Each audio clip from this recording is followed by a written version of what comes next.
ఒక్కసారి ఎవరికి వాళ్ళు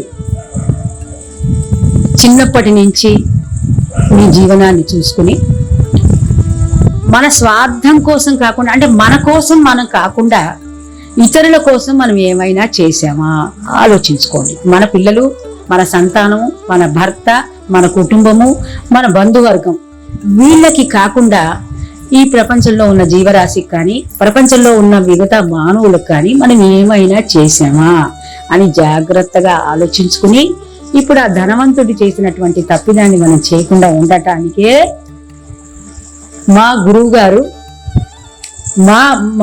మాకు ఈ విషయాన్ని నేర్పించి మీరు ఎంత దూరమైనా వెళ్ళి ఈ విషయాన్ని అందరికీ అందజేయటానికని మాకు ఆజ్ఞ ఇవ్వటం వల్ల ఇంత దూరం రావటం జరిగింది. సరే, ఇది కథ. సో మీ అందరికీ దీంట్లో విషయం అర్థమయ్యే ఉంటుంది.